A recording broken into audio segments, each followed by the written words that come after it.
une première table ronde dans cette séquence avec les personnes ici autour de la table. Donc, ce sont les fondateurs de l'ESG, des références et lignes directrices en quelque sorte. Et donc, les pères fondateurs et une mère fondatrice, si je puis me dire. Voilà. Donc, on parle justement de ces références et lignes directrices pour l'assurance qualité dans l'espace européen de l'enseignement supérieur et voir comment on articule ces références et comment faire face aux prochains défis qui vont se poser à nous. Et c'est des niveaux différents, bien sûr le niveau local, le niveau national et le niveau international. Et je vais donc présenter les intervenants. Donc tout d'abord Douglas Blackstock, qui est le président de l'ENQA. Donc on dit NK en français, donc Association européenne de l'assurance qualité dans l'enseignement supérieur. Nous avions Maria Kello, qui est directrice de développement institutionnel à l'EUA. Nous avons John Edwards, secrétaire général de RACH, Association européenne des institutions d'enseignement, des établissements d'enseignement supérieur, Jakub Grodecki, qui est vice-président de l'Union des étudiants, et Colin Tuck, qui est directeur de l'ECAR, qui est le registre européen d'assurance qualité dans l'enseignement supérieur. Donc, ils se connaissent tous très bien, comme vous pouvez l'imaginer. Donc, ce n'est pas la première discussion entre eux tous, mais on a beaucoup de questions à poser et j'espère que vous aussi, vous participerez. Donc, Douglas Blackstock, on pourrait peut-être commencer par vous. Est-ce que vous pourriez nous dire, parce qu'on parle des dernières publications de l'ENCA, concernant l'évaluation en Europe, les défis pour l'avenir. Ça sera le point focal de notre discussion. Qu'est-ce qu'on peut dire à ce sujet? Et oui, euh, voilà, je parlais français et voilà qui épuise mon français. Moi, je viens de Glasgow, en Écosse. Donc, en réalité, je ne parle même pas vraiment anglais. Ah oui, c'est encore plus difficile. Bon, alors, mes collègues au conseil de l'ENCA me disent à chaque fois, ralentis toujours. Certains des collègues ont regardé il y a quelques mois avec comment on évolue sur les agences d'évaluation et notamment au cours de la pandémie.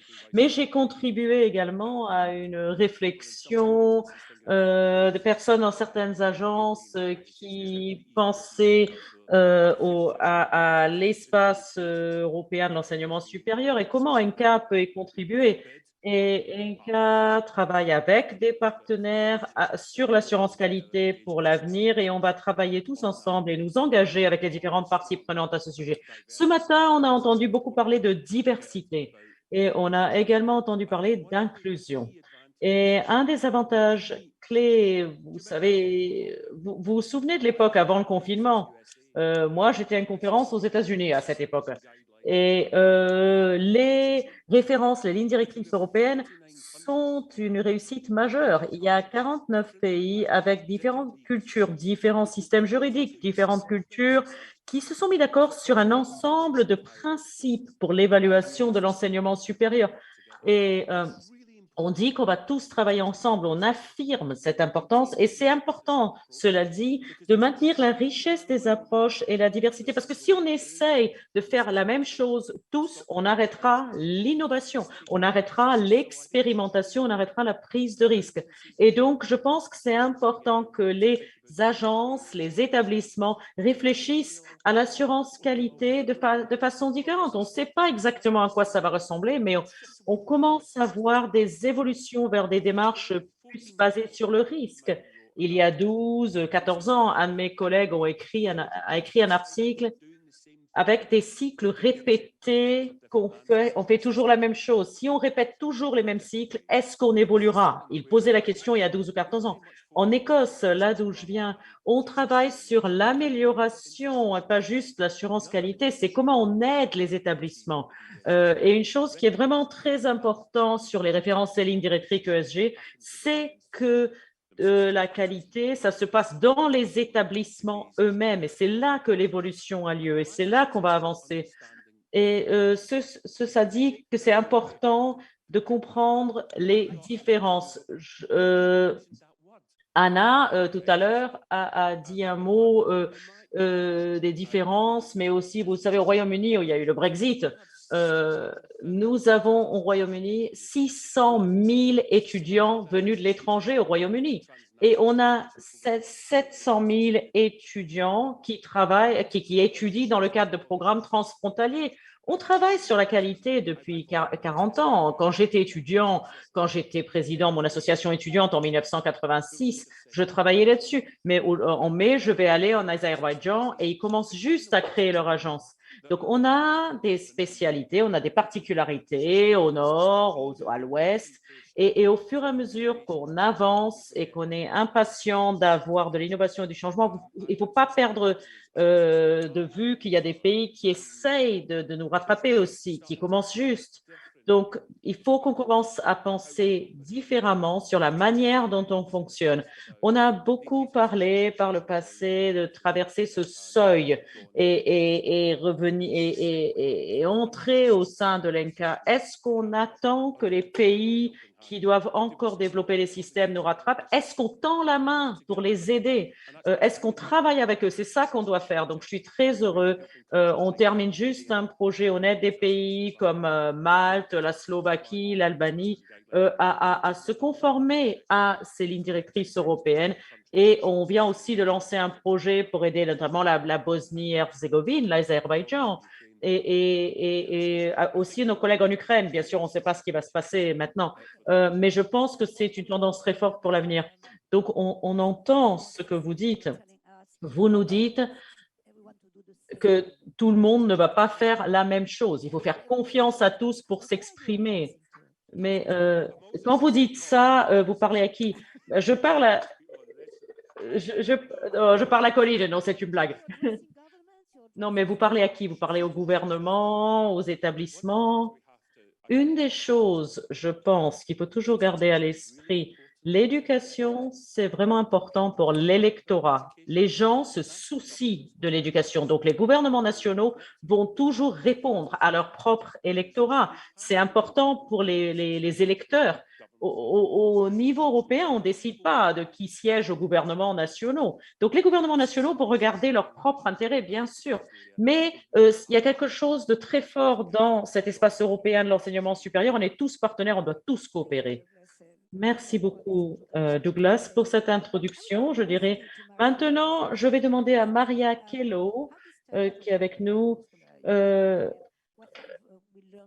Qu'avons-nous appris du passé? Parce que Douglas a parlé du passé, les choses doivent évoluer d'une certaine façon, mais pas de toutes les manières. Qu'est-ce que vous diriez quand on regarde le passé sur cette ESG? Par rapport au passé des références et lignes directrices ESG, c'est vraiment une réussite. Il y a eu un impact important. Il y a eu un impact dans deux sens. Ce qui est intégré dans les références et les lignes directrices, ça, il y a une sorte d'assurance qualité, une chaîne de l'assurance qualité, si vous voulez, à travers toute la chaîne européenne. Donc, c'est un outil très puissant. Mais maintenant, ça va faire bientôt 20 ans que nous avons les références ESG et beaucoup de choses ont changé dans les établissements, dans la manière de faire de l'assurance, dans quelle mesure les parties prenantes sont impliquées, comment l'enseignement supérieur fournit et livre ces programmes. Vous savez, il y a 20 ans, on ne parlait pas de microcrédit, on ne parlait pas d'e-learning, on ne parlait pas de formation à distance. C'était assez un sujet, c'était une niche en réalité. On n'avait pas toutes les initiatives, on n'avait pas les programmes conjoints promus par la Commission à ce stade-là. Donc, beaucoup de choses ont changé, ont évolué sur la manière dont les établissements sont gouvernés, comment ces établissements fonctionnent et sont financés. Les niveaux sont totalement différents par rapport à il y a 20 ans. Les missions des établissements ont changé également. L'espace européen de l'enseignement supérieur ont commencé à partir de 1999. Donc, il y a beaucoup de nouveaux pays aussi qui nous rejoignent. Et comme Douglas l'a dit, il y a une diversité incroyable. Et je pense bien sûr qu'il faut respecter cette diversité. Pour toutes les raisons que Douglas a déjà évoquées, il ne faut pas étouffer l'innovation, il faut que toutes les fleurs puissent s'épanouir et pousser. Et On pense bien sûr que les références ESG, il y a un double impact que j'évoquais.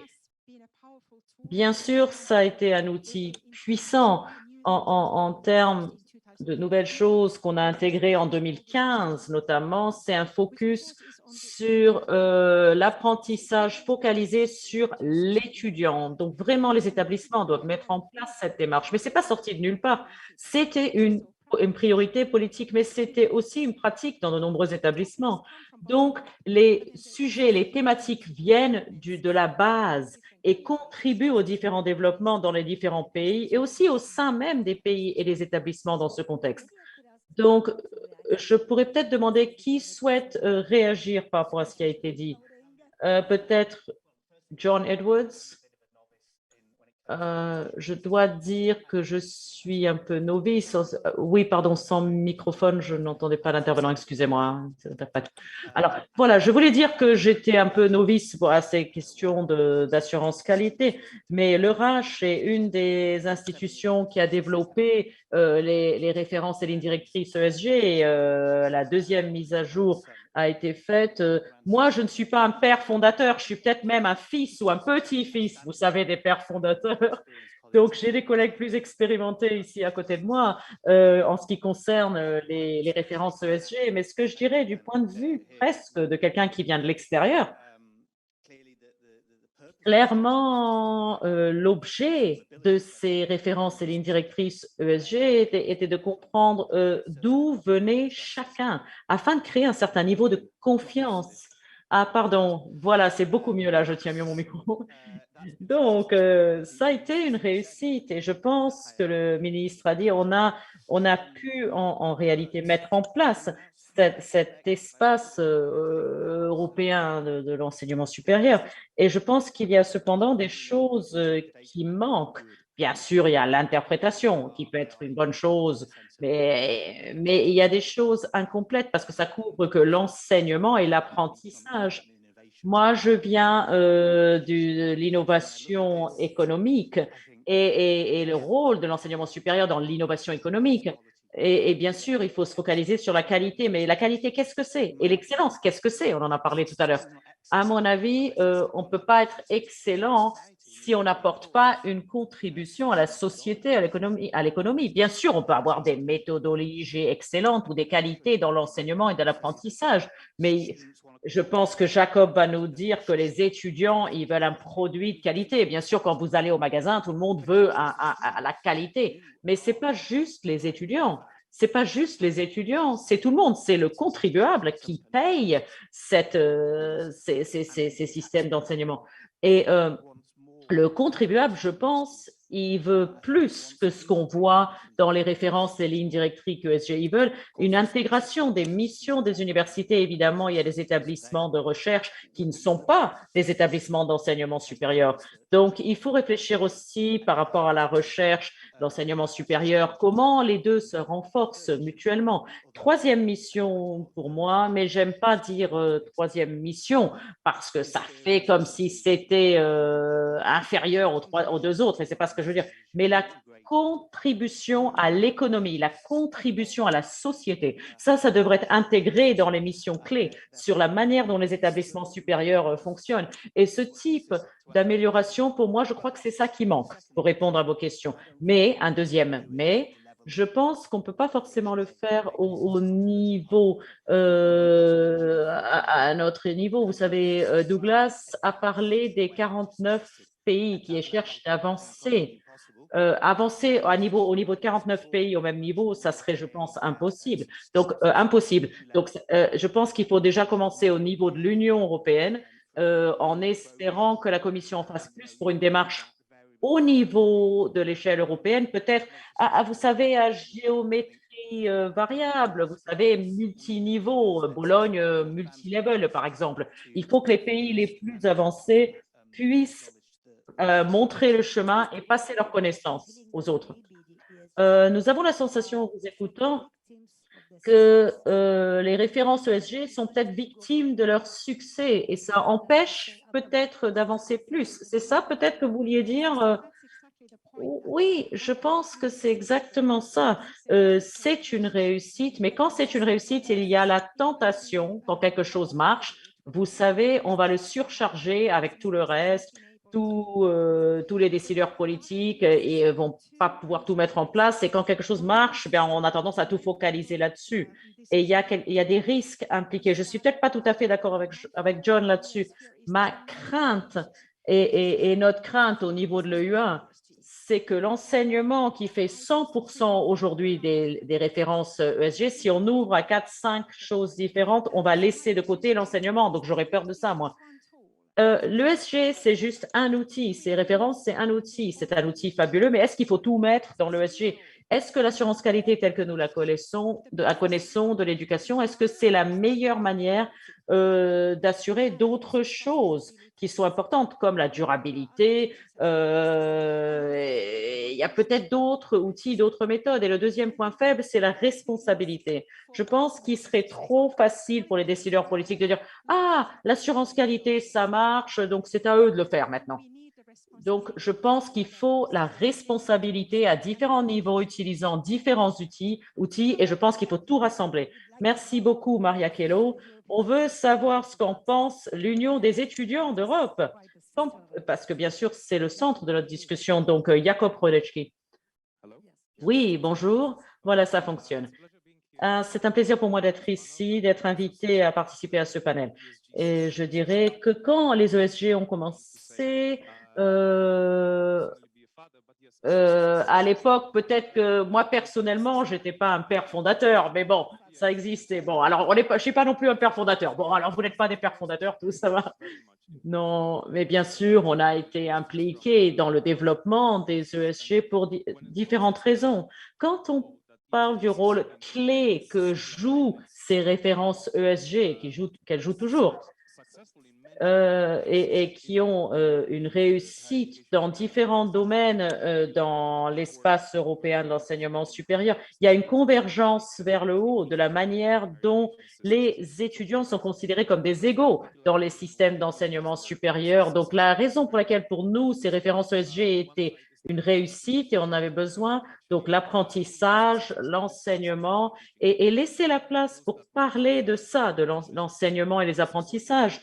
Et il y a beaucoup d'outils qui existent pour l'utilisation de l'argent des contribuables. Mais en tout cas, cet aspect-là, ce domaine-là de l'enseignement et de l'apprentissage et des liens entre les différentes parties prenantes au sein de cet espace européen de l'enseignement supérieur est très important. Et ensuite, en second lieu, c'est l'implication structurelle des étudiants dans le domaine de l'enseignement supérieur avec vous savez, sans ces exigences des références ESG, les étudiants n'auraient pas eu cette importance institutionnalisée au sein du système, au sein des agences européennes de l'enseignement supérieur.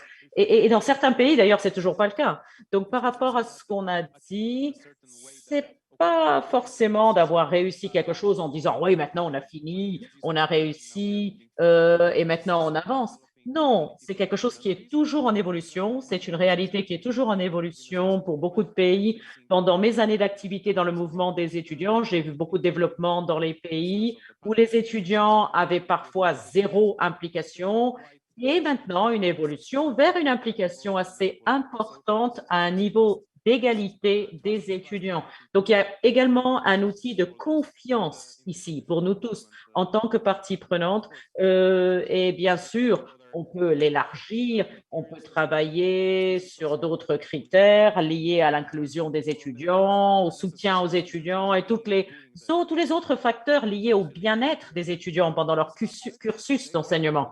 Et quand on regarde ces aspects sont couverts dans la première partie des références ESG, mais c'est aussi aux agences, aux pays, d'avoir des objectifs plus ambitieux dans les exigences des pays et dans les indicateurs que les établissements vont adopter. Mais la ligne fondamentale, c'est très important pour nous, étudiants. Voilà ma première pensée à ce sujet.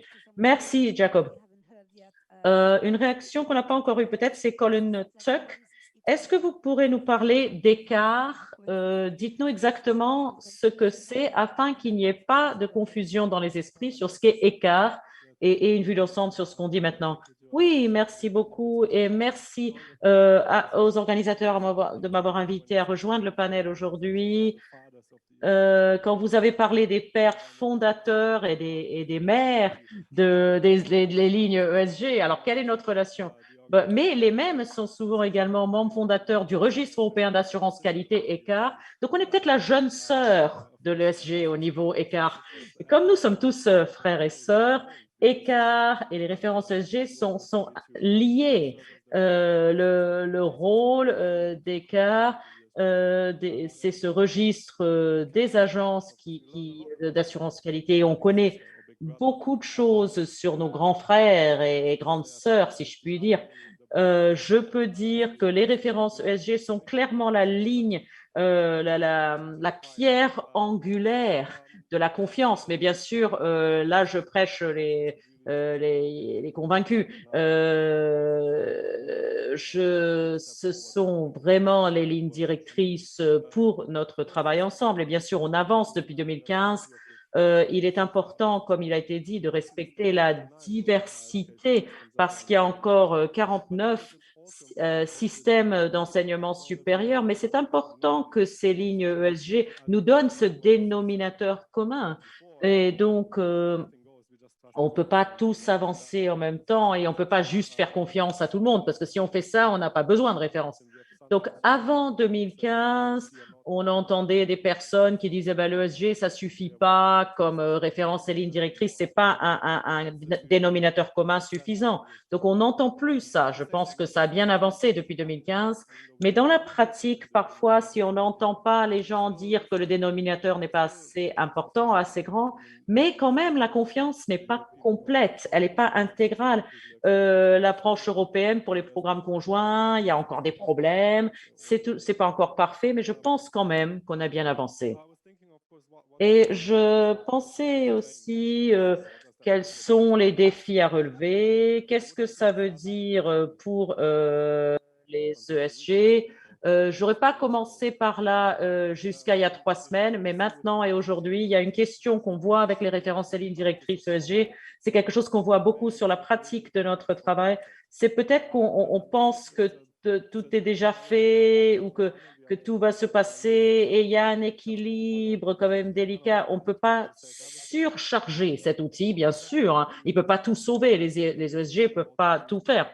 Mais on utilise les ESG d'une certaine manière qui font que c'est une sorte de label et que les établissements sont évalués sur la base des ESG. Et ça, c'est quelque chose, vous savez, qui fait forte impression si on a été évalué par rapport à ces références ESG. Donc, il y a des choses qui ne sont pas explicitement mentionnées dans le ESG où qu'on suppose, par exemple, la liberté académique, les méthodes scientifiques. Et on a déjà vu ça en raison des discussions sur les microcrédits et la manière dont cela est lié. On a vu ça parce qu'on a des pays au sein de notre espace européen de l'enseignement supérieur ou qui sont différents par rapport à d'autres, bien sûr, et leur compréhension et leur idée, c'est par exemple de l'enseignement supérieur, par exemple, c'est le patriotisme parmi les jeunes. Donc là, il faut faire attention. On ne peut pas tout résoudre avec les références ESG. On ne veut pas envoyer le message qu'un établissement qui croit que, par exemple, le patriotisme est le facteur le plus important, plutôt que l'éducation scientifique et la réflexion critique, eh ben, on ne voudrait pas qu'un établissement de cette nature pourrait dire qu'il est en ligne avec les références ESG. Donc, il faut faire attention. Il y a une situation qui est un peu difficile et on se rend compte de plus en plus que parfois on pense que les choses sont déjà toutes faites. Qui souhaite réagir à ça? I saw you nodding. Yes, Alors, maybe j'ai vu certains d'entre vous opiner de la tête. Est-ce que vous aimeriez réagir? Alors, je crois qu'au cours des dernières semaines, on a été en fait mis à l'épreuve et testé. On a pris une décision difficile qui était de suspendre les droits de certaines personnes, des Russes. Certains d'entre eux étaient des amis, mais certains de nos amis ukrainiens sont dans des abris et dans des caves à l'heure qu'il est. Le Portugal, la Grèce et l'Espagne ont vécu sous des dictatures. Et depuis que je suis trentenaire, eh bien, l'Europe a bénéficié d'un environnement démocratique et de paix. Et donc, je pense que l'actualité nous met à l'épreuve. Mais je crois que ce qui est essentiel, c'est que nous maintenons un dialogue très ouvert. Alors, si je veux rebondir sur ce qui a été dit par Colin et par Maria, je comprends ce que dit John parce que dernièrement, nous avons eu discussion sur la stratégie européenne qui est extrêmement ambitieuse. C'est très enthousiasmant. Je ne sais pas si on peut en fait mettre en œuvre tout cela en l'espace de 3 ans. Et il faut être clair sur le fait qu'on ne veut pas uniquement être une chambre d'enregistrement, on veut vraiment être une forme de transformation.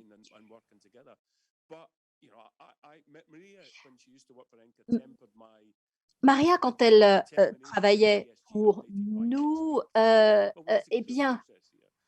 me rappelait toujours que c'est un processus et je crois qu'il nous faut évoluer, mais je ne crois pas qu'il nous faudrait nous limiter dans ce que nous faisons. Certains des pays plus petits, pour certains d'entre eux, ce n'est pas viable d'avoir une agence nationale. Et il y a d'autres institutions qui peuvent les aider dans le développement et la formation professionnelle et l'apprentissage. Donc, c'est vraiment très important de développer également les aspects de développement durable dans le programme, dans les cursus. Et pour atteindre les objectifs de développement durable, ça c'est très important de l'intégrer au cursus. Il y a également sur l'entrepreneuriat, on a parlé des PME tout à l'heure. Comment soutenir ces étudiants qui vont être les futurs chefs d'entreprise et vont monter ces PME. Et aussi pour l'employabilité, l'insertion professionnelle. Les ESG ne nous limitent pas, il nous faut être bien plus ambitieux que cela, mais ils sont en fait une base très importante. Jacob, comment est-ce que les étudiants peuvent exercer une sorte de pression pour avancer? Est-ce qu'ils pensent qu'on ne fait pas assez pour eux?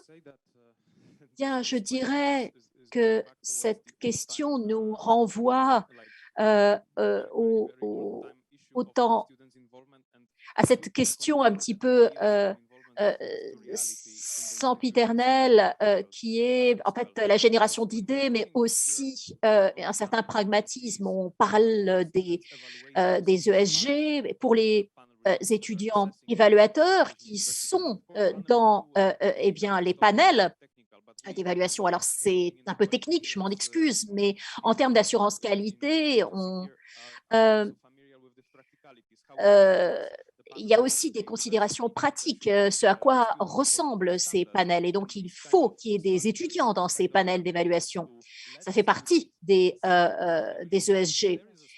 Et donc, il faut que les étudiants puissent dire exactement ce qu'ils veulent. Donc, par exemple, la recherche de financement pour les startups doit faire partie de la stratégie des universités parce qu'au bout du compte, l'université va être évaluée par la perception des étudiants. Et avec les startups,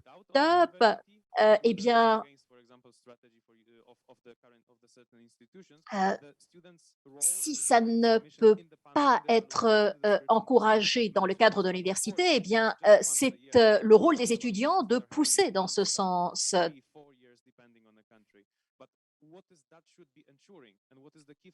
Donc, le facteur clé des ESG, c'est de s'assurer que ces mécanismes existent au quotidien dans les universités.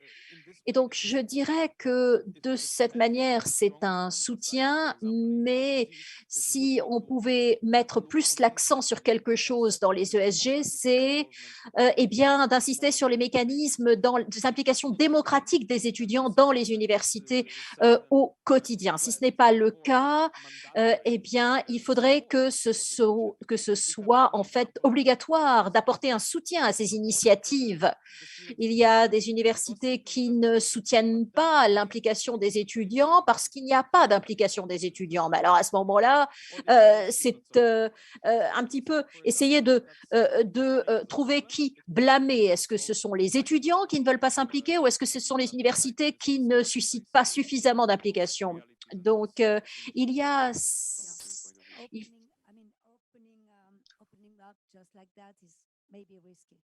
Alors, peut-être que une ouverture…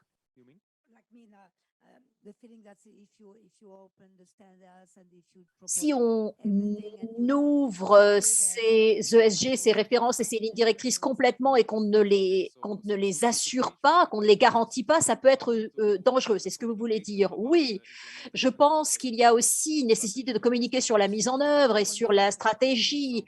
Il faut communiquer là-dessus et avec créer le socle pour eh bien, toutes ces initiatives. Et c'est aussi important d'être transparent sur le financement. Maria, vous vouliez rajouter quelque chose? Oui, merci. C'est un petit peu lié à cela, je crois. L'assurance qualité a parfois été accusée d'être très conservatrice. Et peut-être que le rôle que l'assurance qualité peut jouer en ajoutant de la stabilité, c'est important, un rôle important. Mais quand on parle d'assurance qualité interne et externe au niveau national, au niveau international, européen, je crois qu'à ce moment de l'histoire, il faudrait qu'on puisse s'accorder un petit peu plus de liberté pour réfléchir à tout cela de manière plus ouverte. Il y a une certaine maturité maintenant qui a été acquise. Et on peut…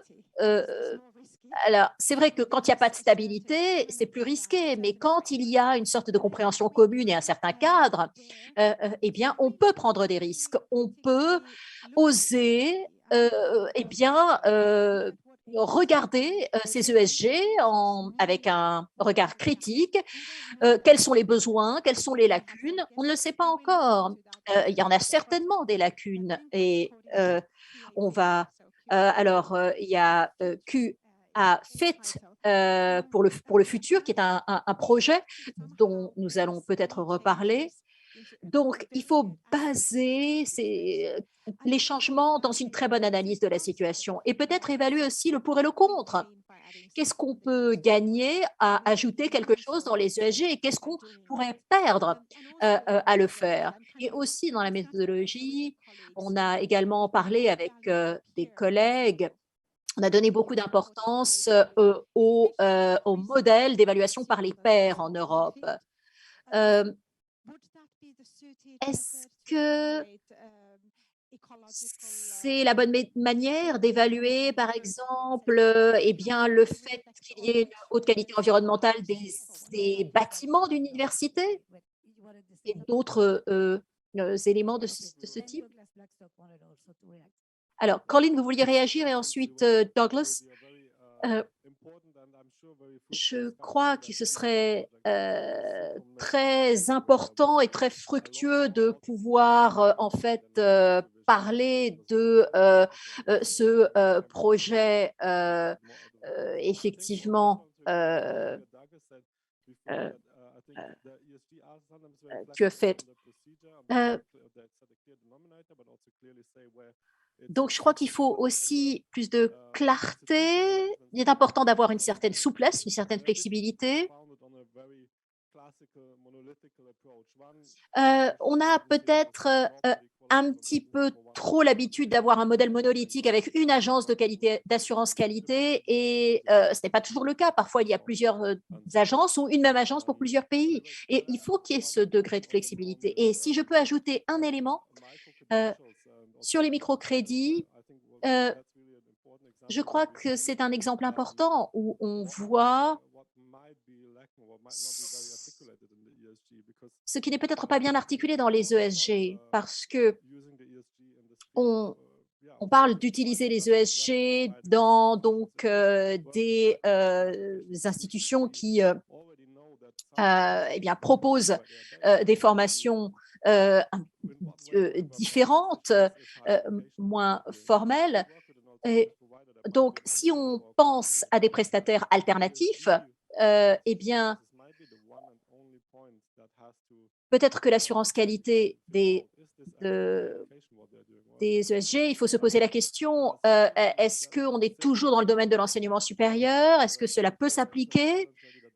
Et il y a peut-être un défi ici, c'est que peut-être que les ESG ne sont pas suffisamment clairs par rapport à ces prestataires alternatifs pour les microcrédits, par exemple. Donc, il y a déjà certains défis qui se font jour au sein des ESG et peut-être qu'on n'a pas tous la même compréhension aussi de ce que l'on met derrière l'enseignement supérieur.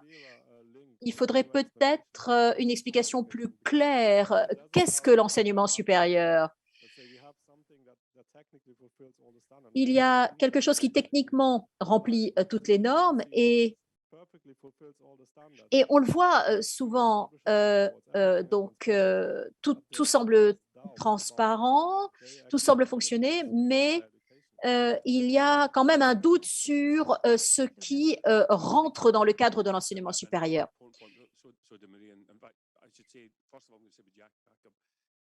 Eh bien, par rapport à ce qu'ont dit Colin, Maria et Jacob, les étudiants doivent vraiment être force de proposition. Quand j'ai mené une campagne au Royaume-Uni, les collègues me disaient les étudiants ne sont pas nos pairs, mais qui est mieux placé que les étudiants pour parler de l'enseignement et de l'apprentissage? Donc, il faut qu'ils soient absolument au cœur de tout cela et qu'ils soient transverses.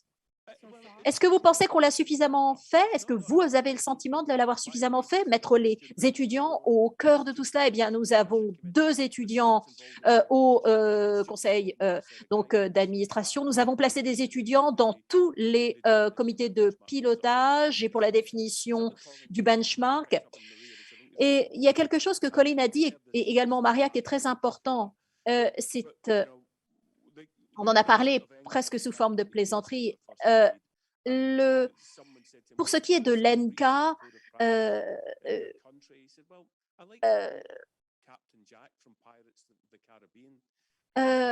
concernant le code de pratique,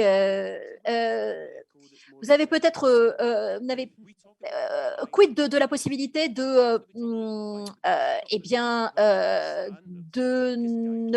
en infraction par rapport à ce code ou de ne pas forcément être en conformité tout le temps? Et moi, je disais, je faisais référence au capitaine Jack des Pirates des Caraïbes. Donc, je pense qu'il faut être suffisamment créatif aussi dans ce processus. Peut-être qu'on aboutira à quelque chose qui sera une simple évolution de ce que nous avons actuellement. Mais il faut aussi garder une certaine ouverture. Et l'OCDE dit que l'assurance qualité externe doit faire l'objet de processus qui sont en place dans l'université, mais disent en fait, il faut regarder avant tout les résultats et les délivrables pour les étudiants. C'est ça qui est important. Est-ce que leur qualification de la valeur, est-ce que ça leur permet d'avoir une bonne employabilité? Et je ne pense pas, cela dit, qu'on puisse avoir de bons résultats sans un processus de qualité. Donc, je crois qu'il faut se saisir de ces débats et de ces discussions et voir comment tout cela s'inscrit dans le débat et comment cela peut évoluer. Et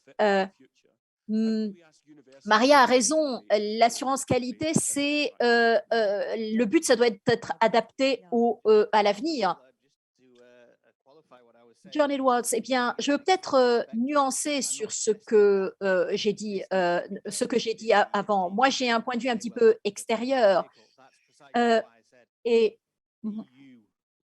ce que j'ai dit, donc, au niveau de l'Union européenne pour aller de l'avant sur certains points. Alors, bien sûr, l'enseignement, enseigner, l'apprentissage, c'est central dans et pour ce qui est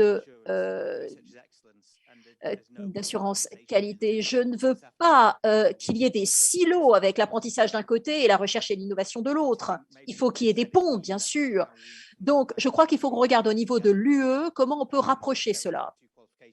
Donc ça, ce seraient les deux nuances que j'apporterais. Mais sur l'enseignement et l'apprentissage, je crois que ce qui a changé depuis la dernière fois, et il faut qu'on reste compétitif. Je crois que c'est ce que Thierry Coulon disait ce matin, il nous faut rester compétitif dans l'espace européen.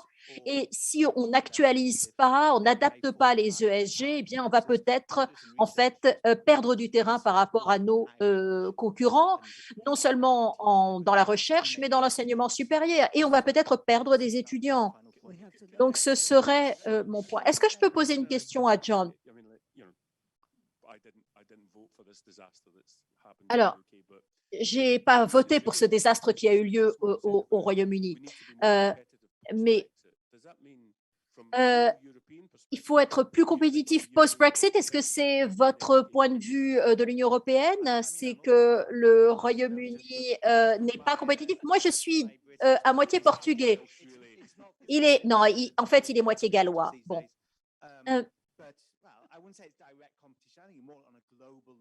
Je ne parle pas de compétition directe, je parle à un niveau plus mondial. Et aussi, je crois que c'était un historien en Roumanie, je ne sais plus où. Non, pardon, c'est un exemple en fait où les étudiants ont décidé de fonder leur propre université et d'utiliser YouTube comme instrument, et ils ont ainsi obtenu des résultats qui étaient meilleurs en fait. Donc c'est une anecdote, mais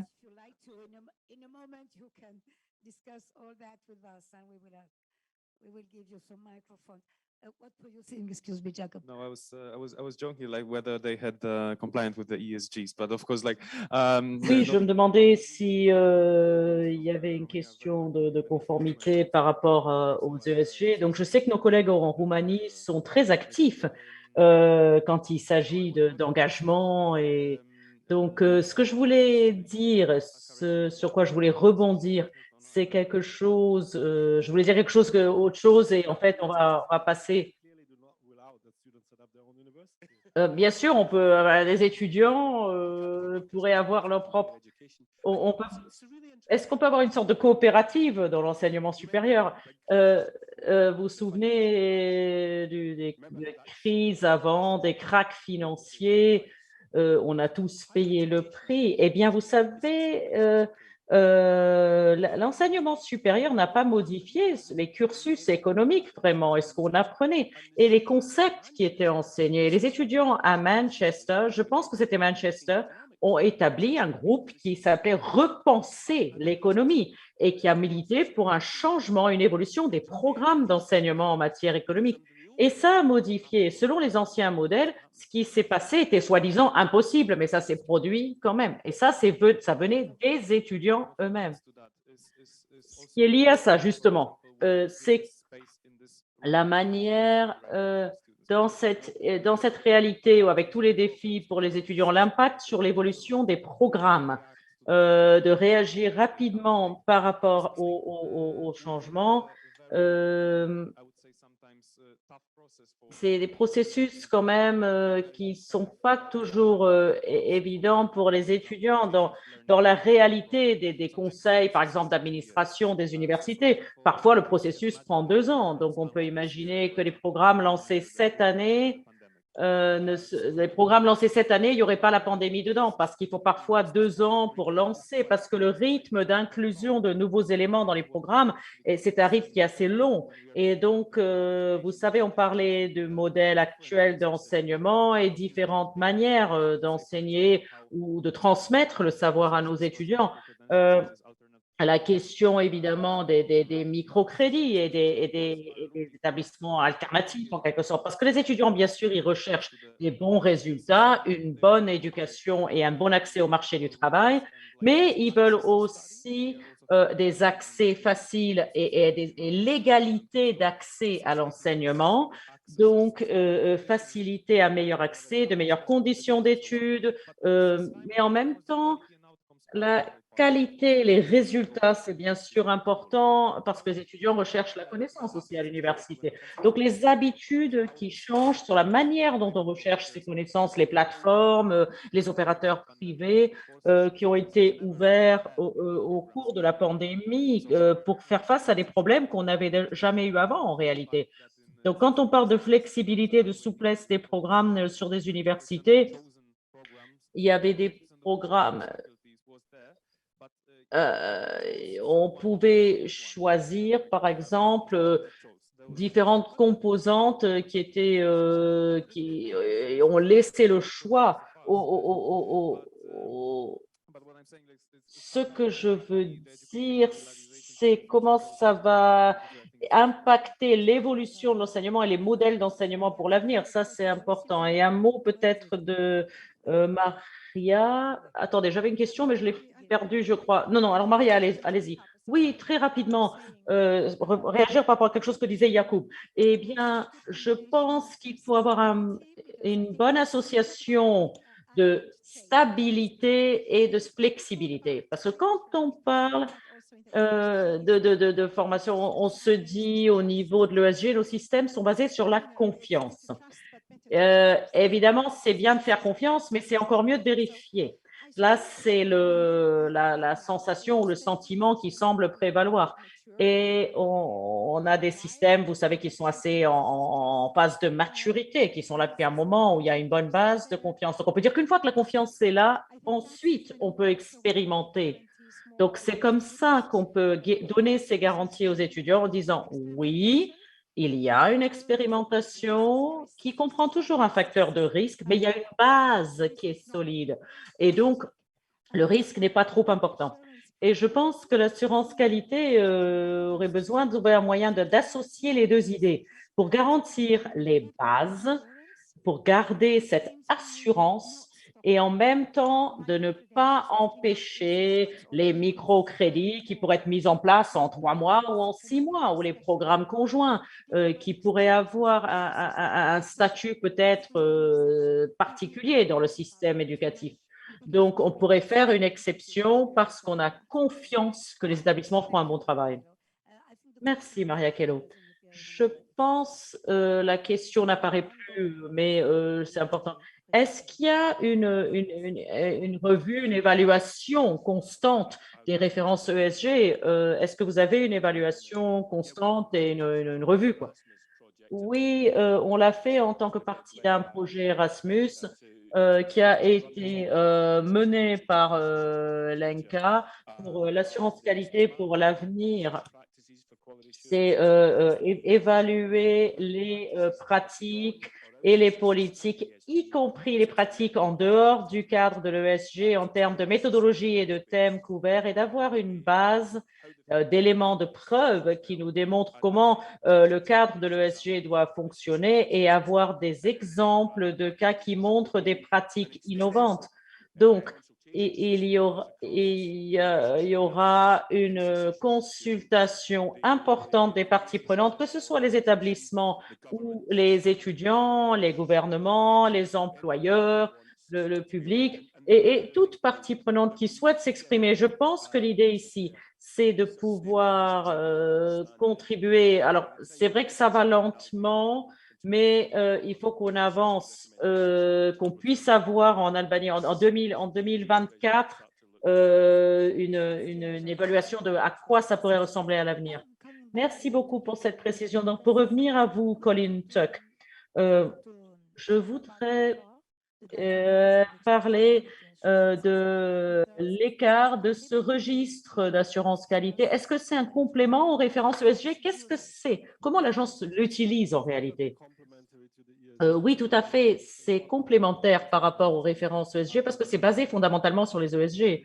l'écart et cette base de données, ce registre d'assurance qualité des programmes qui ont été évalués. Et je pense que c'est très important, c'est intrinsèquement lié aux références et lignes directrices ESG. Quand les gens me demandent est-ce qu'on peut faire quelque chose comme l'écart pour la formation professionnelle ou est-ce qu'on peut faire quelque chose sur un autre continent mais en fait, il y a un lien clairement aux références et lignes directrices. C'est utilisé par les agences pour améliorer la transparence à l'échelle européenne et la présence des travaux. Avant, il y avait des informations sur les agences, mais les évaluations étaient diverses. Maintenant, il y a un guichet unique en quelque sorte où on peut nous trouver. Donc, on trouve ce que font les agences. Et je pourrais dire que le écart a contribué à ce que l'assurance qualité devienne victime de son succès en quelque sorte, parce que c'est devenu une sorte de statut en quelque sorte. Si on suit un processus par une agence accréditée écart, ça vous donne une sorte de crédibilité officielle au sein de l'espace européen de l'enseignement supérieur. Donc, en quelque sorte, ça contribue à ce que l'assurance qualité soit victime de son succès et ça met en lumière certaines problématiques qu'on a évoquées tout à l'heure. Merci pour cette réponse. Maintenant, on a un peu de temps pour certaines questions et commentaires, si vous souhaitez, pour ceux qui sont ici avec nous dans la salle ou même ceux qui sont en ligne, évidemment. Je parle à tous ceux qui sont en ligne. Est-ce qu'il y a des commentaires, des questions? Est-ce qu'on a un micro à faire passer? Oui, tout à fait. N'hésitez pas à poser les questions que vous souhaitez poser. Pas encore? Pas encore?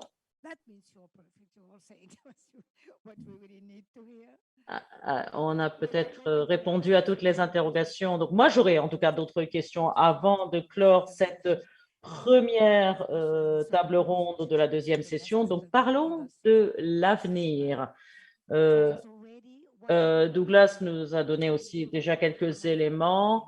Mais que serait pour vous vraiment la chose la plus importante pour pouvoir avancer, à corriger peut-être pour mieux avancer? On va commencer par les étudiants, je crois, parce qu'après tout, c'est à eux qu'on pense. Yacoub. Oui, pour le dire de cette façon, soit on parle de l'avenir des références ESG ou l'avenir des réalités et les demandes des étudiants. Il y a deux choses. Moi, je dirais que les références ESG vont naturellement refléter le processus. Donc, vous savez, les étudiants, ils ne vont pas s'arrêter à ce qui est contenu dans les références ESG. Hein. Les étudiants, ils vont avancer quoi qu'il arrive. Donc, on va avancer sur nos besoins, sur nos demandes. Et comme vous le savez, nous le faisons de manière assez rapide.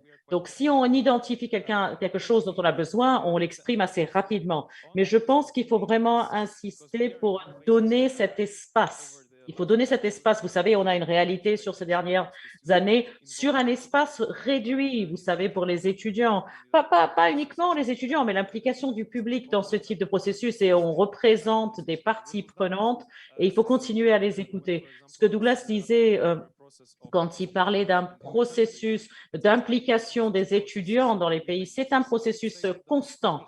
Je pense que la question essentielle, pas seulement les priorités, mais aussi il faut toujours faire au niveau des pays et au niveau européen, d'offrir cet espace, mais aussi cet accompagnement et traduire l'assurance qualité dans une langue qui n'est pas forcément, parce qu'une langue n'est pas forcément comprise par tous, vous savez, à part ceux qui sont vraiment impliqués dans l'assurance qualité. Si on veut vraiment toucher toute la société universitaire, si vous voulez, il faut avoir une ligne de communication claire et des résultats clairs de ces processus d'assurance qualité. Donc, il faut que les systèmes d'enseignement supérieur soient impliqués pour faciliter ce processus d'évolution auprès des apprenants. Bien sûr, il y a plein de choses, les méthodes innovantes, l'enseignement numérique, comment on travaille. dans les modes hybrides d'apprentissage. Il y a beaucoup de défis que nous aurons en réalité avec le soutien à la santé mentale des étudiants, notamment les systèmes d'accompagnement au sein des universités. Donc là aussi, il faut parler de ça. On parle aussi des espaces d'apprentissage. Si les universités répondent aux besoins des étudiants, quand on parle de faciliter, par exemple, les connexions Internet chez eux, si les universités ont ces stratégies pour l'apprentissage en ligne, il faut aussi avoir une stratégie de soutien à la connexion. Il y a une réalité technologique aussi. Maintenant, on parle aussi, vous savez, on a eu plein de crises. On a là une crise démocratique, on a eu la pandémie, on a eu des crises démocratiques et maintenant on a une guerre à nos portes. Donc, vous savez, les outils doivent refléter ça. Et bien sûr, il y a les références ESG, mais il y a plein d'autres réalités dans notre réalité interconnectée en Europe et on va devoir faire face à tout ça. Donc, l'assurance qualité doit pouvoir nous accompagner, nous aider pour aider ces processus un peu de démocratisation, pour faciliter cela, pour donner l'espace pour que les étudiants puissent agir. Donc, on a beaucoup de défis. Et je pense que naturellement, les étudiants vont aborder ces questions. Alors, ça ne sera pas peut-être avec des standards ou des références, mais il faut l'espace pour que ça puisse exprimer tous ces défis qui vont être cruciaux pour tous les étudiants. Voilà, c'est le message des étudiants. Merci beaucoup, Jakub Krodeczki. Qui souhaite parler de l'avenir encore? Oui, Maria. Maria, oui, on n'a pas une liste de vœux, vous savez, concernant les futures références ESG. On ne sait pas vraiment ce dont les établissements auraient besoin. Qu'est-ce qu'il faut ajouter au système d'assurance qualité? Évidemment, on va étudier ces questions. Mais la chose la plus importante pour moi, c'est le process. Donc, il faut, comme Colline l'a dit, au début, c'était assez restreint. On a pris les anciennes références, les anciens standards, et maintenant, je pense qu'on peut avancer. Ce n'est pas la position officielle de l'Association des universités européennes, ce n'est pas la position officielle, mais je dis juste moi, mettons de côté un instant les ESG et disons de quoi avons-nous vraiment besoin? Parce que quand on commence avec une base et un cadre, c'est difficile parfois d'aller au-delà de ce cadre. Et ensuite, je pense qu'on reviendra à quelque chose d'assez semblable à ce qu'on a maintenant. Mais il faut pouvoir être totalement ouvert d'abord et ensuite revenir à un projet concret. L'assurance qualité, ça ne suffit pas, si je retiens ce que vous dites en d'autres termes. Voilà.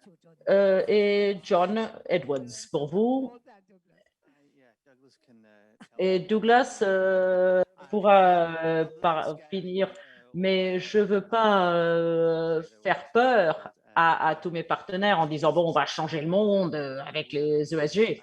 Mais si on avait des vœux à exprimer du point de vue de l'ERH, je parlerai de l'insertion professionnelle. L'insertion professionnelle, c'est quelque chose qui est important et je suis très content de voir ça dans le titre de notre événement aujourd'hui parce que les étudiants, vous savez, du point de vue économique, les étudiants, ce qu'ils veulent, c'est trouver un boulot au bout du compte. Hein. Enfin, je suppose. Ils ne veulent pas être étudiants à vie. Et donc, l'économie a besoin de références, a besoin de travailler sur l'insertion professionnelle. Au niveau de l'ERH, on travaille vraiment beaucoup sur les attentes du monde professionnel et je voudrais que les références reflètent ça davantage. On va prendre ça. Colin Tuck et... Oui, ce que Maria a dit est très important, je pense. Qu'est-ce qu'il faut vraiment avoir et contenir dans les références et lignes directrices ESG? Vous savez, ce n'est pas juste une question d'ajouter tout le temps. Donc, je ne vais pas faire une liste de vœux en quelque sorte, mais je dirais de manière générale, l'espace européen de l'enseignement supérieur, vous savez, fait face à des moments difficiles. Vous savez, la guerre, bien sûr, on a eu plein de nouveaux fournisseurs d'offres. On n'a pas trop parlé peut-être des alliances universitaires et il y aura non seulement des alliances peut-être à l'avenir, mais aussi vraiment des établissements transeuropéens, si vous voulez.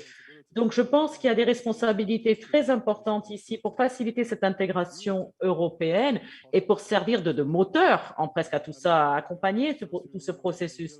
Et aussi de se rendre compte que dans certains cas, l'assurance qualité, les processus et les agences sont parfois le seul filtre qui décide ce qui est acceptable en tant qu'enseignement supérieur crédible. Ce sont des responsabilités très importantes pour les nouvelles ESG, je pense. Bien sûr, on pense tous à l'Ukraine maintenant et ça fait vraiment partie de ce qu'on dit. Et on espère que ça va pouvoir se terminer rapidement, vraiment. En ce qui concerne mes ambitions, pas seulement pour ce projet, mais de manière plus large, je pense qu'on doit tous comprendre. Nous tous qui sommes dans ces organisations transnationales en termes de politique, le monde de l'enseignement supérieur change. Et vous savez, les plans, les stratégies qui ont été développées pour un apprentissage en ligne, une utilisation de l'intelligence artificielle, mieux engager et impliquer les étudiants pendant la pandémie, je pense que les choses ne retourneront pas à la façon dont elles étaient avant. Mais je pense que tout n'était pas parfait non plus pendant ces ajustements. Cette année, on a des personnes qui vont rentrer à l'université cette année, qui ont passé beaucoup de leur temps au lycée confinés. Je pense qu'il y a un lien là avec la santé mentale. Nous avons une génération, il va falloir les aider à s'ajuster. Vous savez, c'est important pour tous les accompagnants dans le contexte éducatif. Vous savez, dans l'enseignement, les enseignants, ils en ont eu assez. Les enseignants, parfois, quittent l'enseignement, surtout dans l'enseignement secondaire. Je l'ai constaté, moi. Donc, notre objectif, notre objet, c'est pas se servir nous-mêmes, c'est aider nos étudiants, nos universités à réussir. Et si on aide les universités à réussir, la société peut mieux réussir. Donc, tout ceci, c'est important. Au niveau personnel, j'étais la dernière fois à Paris où l'Écosse avait battu la France d'ailleurs. Mais bon, cette fois-ci, mais j'espère que la France aura le grand chelem cette fois-ci. Oui, merci. Merci à vous tous.